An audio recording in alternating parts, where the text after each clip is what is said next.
இவனுக்கு வாக்கு செலுத்தி வாய்மைப்படுத்தி இவங்கிட்ட ஆட்சியை கொடுக்கிறவள தமிழ்நாட்டில் இருக்கிற இவனுக்கு ஓட்டு போறவங்க விஷத்தை குடிச்சு செத்து போலாம். கூட்டி விடு.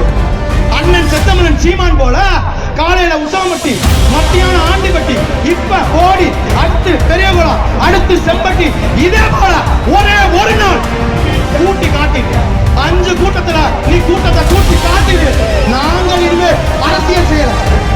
நாங்கள் இதுவரை பெரியகுளம் சட்டமன்ற தொகுதி கண்டிராத மாபெரும் தேர்தல், ஆளும் கட்சியோ எதிர்கட்சியோ பங்கு பெறாத ஒரு தேர்தல். 75 ஆண்டுகளாக நடக்கின்ற சட்டமன்ற தேர்தலிலே இது ஒரு வித்தியாசமானது. சூரியனும் இரட்டை இலையும் இல்லாது இந்த பெரியகுளம் சட்டமன்ற தொகுதி ஒரு தேர்தலை சந்திக்குது.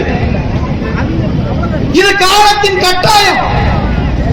சுதந்திரமடைந்த 75 ஆண்டு காலமாக 16 தேர்தல்களை சந்தித்த இந்த மண் ஒரே ஒரு பெண் வேட்பாளரை கூட இந்த மண்ணிலிருந்து தன் குரலாக எழுப்ப சட்டமன்றத்திற்கு அனுப்ப ஒரே ஒரு பெண் கூட இந்த மண்ணில் இருந்து ஒரு பெண் கூட சட்டமன்ற உறுப்பினராக இல்ல. ஒட்டுமொத்த 234 தொகுதியில வெறும் 7 விழுக்காட்டு மக்கள் தான், பெண்கள் தான் சட்டசபைக்கு போறாங்க. ஆனால் நம்முயிர் அண்ணன் செந்தமலன் சீமான் 117 வேட்பாளர்களை நிறுத்தி இதை ஏன் உங்கள் முன்னால பதிவு செய்யறேன்னா, 4 மணியில இருந்து இங்கு நடக்கும் காட்சிகளை வீடியோ போல என் மனதில் பதிய வைத்துக் கொண்டிருக்கின்றேன்.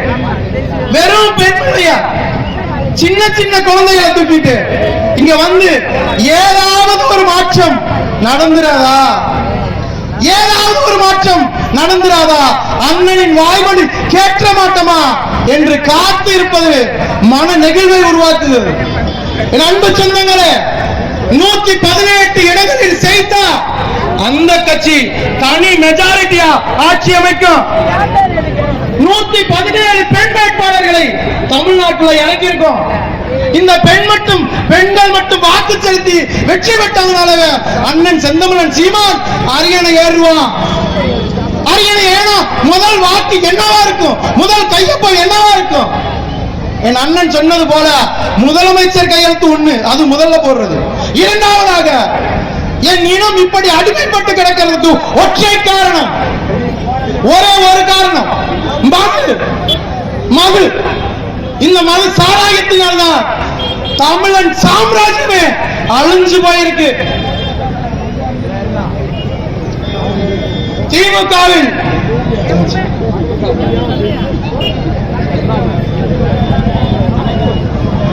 திமுக 25 கட்சிகளோடு கூட்டணி களம் காணுகிறது.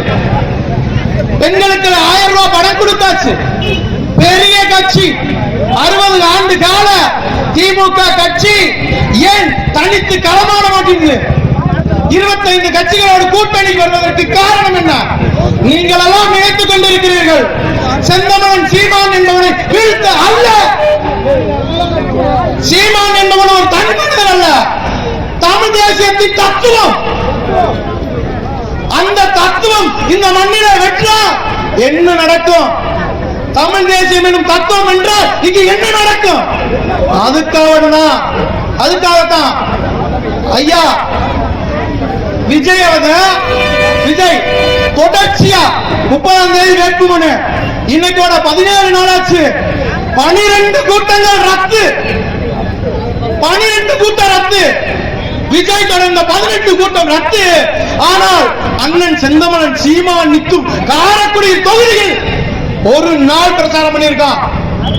எல்லா மாவட்டங்களிலிருந்தும் 300 ரூபாய் கொடுத்து கூட்டத்தை கூட்டி நாம் பெரிய ஆளுன்னு கேட்டிருக்கான். தம்பி, நீ காசுக்கு வேலை செய்யறவன மட்டும்தான் கூட வச்சிருக்க. அதுவும் ஜான் ஆரோக்கியசாமி நேத்தே லெட்டர் அடிச்சுட்டான். நேத்தே 30ஆம் தேதியோட உனக்கும் எனக்கும் தாவேக்காவுக்கும் எந்த பொறுப்பும் இல்ல எழுதி கொடுக்கிறவன் கடையை கட்டிட்டான். ஏன் காசு கொடுத்த வேலை முடிஞ்சிருச்சு. 24ஆம் தேதி ஓட்டு போட்டன ஜான் ஆரோக்கியசாமி வெளியே போயிடுவான். ஆனா இதை ஏன் பதிவு செய்யறேன்? இந்த தொகுதியில் நினைக்கிறேன் நம்பி 1 கோடி ரூபாய் சொத்து காட்டியிருக்கான். யாரு தாவேக்கால நிக்கிற ஐங்கரன் தம்பி 1.5 கோடி ரூபாய் சொத்து காட்டியிருக்கான். நீ என்ன செய்யற? நீ என்ன செய்யற? இவனுக்கு வாக்கு செலுத்தி வலிமைப்படுத்த போறியா? இவனுக்கா வாக்கு செலுத்த போற?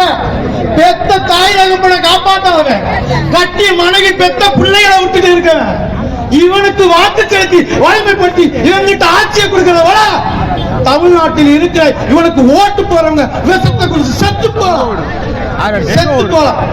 இது ஒரு பொழப்பு. 2021 இதே மாதிரி களம் திமுகவை எதிர்த்து நாம் தமிழர் கட்சி புரட்சியோட இருந்துட்டு இருக்கு. அப்ப இந்த திமுகவோட சூழ்ச்சியை பாருங்க. ஐயா கமலஹாசன் உள்ள இறக்கி விடுறான். கமலஹாசன் இறங்கும் போது ஒரு மாற்றத்தை விரும்பக்கூடிய மக்கள் ஓட்ட அப்படியே கமலஹாசன் பிரிச்சு 6% ஓட்டு, கிட்டத்தட்ட 16 லட்சம் வாக்குகளை கமலஹாசன் பிரிக்கிறாப்ல. இல்லைன்னா 2021 நடந்த தேர்தலில் நாம் தமிழர் கட்சி அங்கீகரிக்கப்பட்ட கட்சியா மாறி இருக்கும்.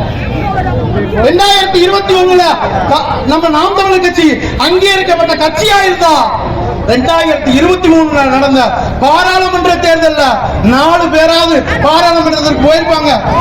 ஏன் சொல்றேன்? 2021 நம்ம அங்கீகரிக்கப்படாத கட்சினால நம்மள தேர்தல் ஆணையத்திலிருந்து நம்மளுடைய சின்னம் விவசாய சின்னம் பறிக்கப்பட்டு மைக் சின்னம் கொடுத்தான். அந்த மைக் சின்னத்தையும் வெறும் 19 நாளுக்கு முன்னாடி தான் கொடுத்தான்.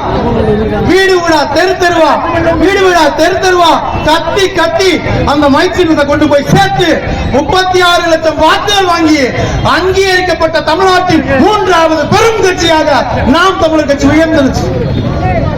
இப்ப என்ன பயம்? ஸ்டாலினுக்கு உதயநிதிக்கும் ஐயா எடப்பாடிக்கு என்ன பயம்? நீங்க நல்லா புரிஞ்சுக்கணும். படித்த என் தம்பி தங்கையில நன்றா புரிஞ்சுக்கணும். நல்லா கடந்துக்கணும், நல்லா கவனிக்கணும். என்ன ஏன் இதை சொல்றேன்னு கேளுங்க.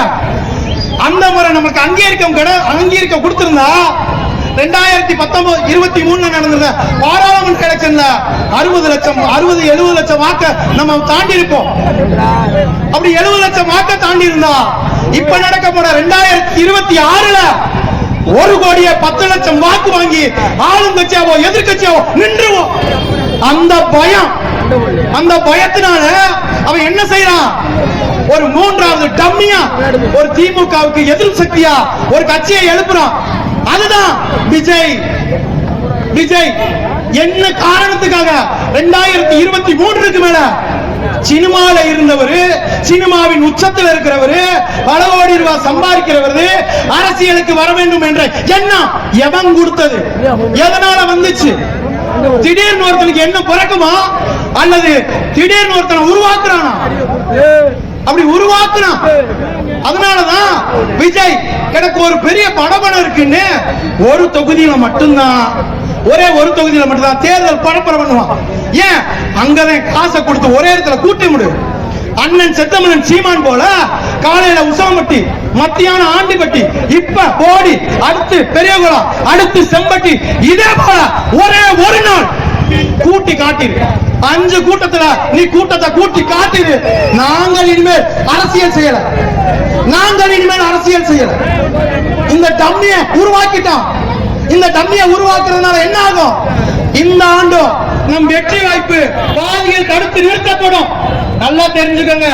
மாற்றத்தை விரும்புகிற மக்களை இன்னும் 5 ஆண்டுகள் கழிச்சு போனா 10 லட்சம் கோடி 15 20 பெருகி போயிடும்.